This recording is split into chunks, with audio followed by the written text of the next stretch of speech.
नमस्कार दोस्तों, आज मैं आपको माघ बृहस्पतिवार व्रत की कथा सुनाने जा रही हूँ। प्रेम से बोलिए बृहस्पति देव की जय हो, माघ मास की जय हो। किसी गांव में एक साहूकार रहता था, जिसके घर में अन्न, वस्त्र और धन किसी की कोई कमी न थी। परंतु उसकी स्त्री बहुत ही कृपाण थी, किसी भिक्षार्थी को कुछ नहीं देती थी, सारे दिन घर के कामकाज में लगी रहती थी। एक समय एक साधु महात्मा बृहस्पतिवार के दिन उसके द्वार पर आए और भिक्षा की याचना की। वह स्त्री उस समय घर के आंगन को लीप रही थी। इस कारण साधु महाराज से कहने लगी कि महाराज, इस समय मैं घर लीप रही हूँ, आपको कुछ भी नहीं दे सकती, फिर किसी अवकाश के समय आना। साधु महात्मा खाली हाथ चले गए।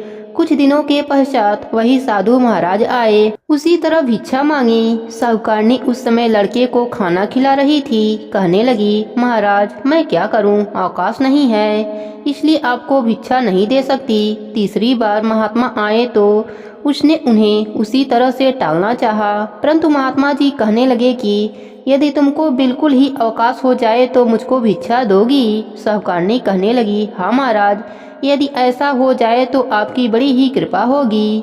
साधु महात्मा जी कहने लगे कि अच्छा, मैं एक उपाय बताता हूँ। तुम बृहस्पतिवार को दिन चढ़ने तक उठो और सारे घर में झाड़ू लगाकर कूड़ा एक कोने में जमा करके रख दो।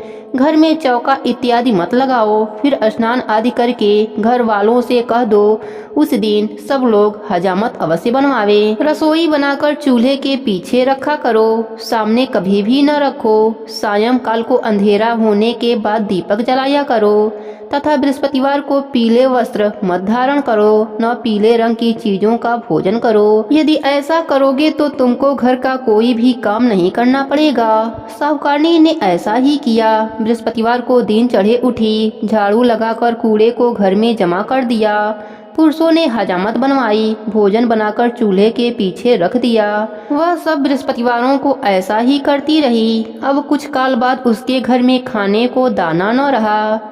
थोड़े दिनों में महात्मा फिर आए और भिक्षा मांगी, परंतु सेठानी ने कहा, महाराज मेरे घर में खाने को अन्न नहीं है, आपको कहाँ से ला कर दूँ। तब महात्मा ने कहा कि जब तुम्हारे घर में सब कुछ था तब भी तुम कुछ नहीं देती थी, अब पूरा पूरा अवकाश है तभी भी कुछ नहीं दे रही हो, तुम चाहती क्या हो वह कहो। तब सेठानी ने हाथ जोड़कर प्रार्थना की, महाराज अब कोई ऐसा उपाय बताओ कि मेरा पहले जैसा धन्य धान्य हो जाए। अब मैं प्रतिज्ञा करती हूँ कि अश्वमेघ जैसा आप कहेंगे वैसा ही करूँगी। तब महात्मा जी ने कहा, बृहस्पतिवार को प्रातः काल उठकर स्नान आदि से निवृत्त होकर विष्णु भगवान की पूजा करो। हल्दी डालकर केले के वृक्ष को सींचो। घर के पुरुष हजामत न बनवावे। भूखों को अन्न जल देती रहा करो। ठीक सायंकाल दीपक जलाया करो। यदि ऐसा करोगी तो तुम्हारी सब मनोकामनाएं भगवान बृहस्पति देव की कृपा से पूर्ण हो जाएगी। सेठानी ने ऐसा ही किया और उसके घर में अन्य धन वैसा ही हो गया जैसा कि पहले था। इस प्रकार भगवान बृहस्पति देव की कृपा से अनेक प्रकार के सुखों को भोग कर दीर्घ काल तक वह जीवित रहे। प्रेम से बोली बृहस्पति देव की जय हो, विष्णु भगवान की जय हो, माघ मास की जय हो।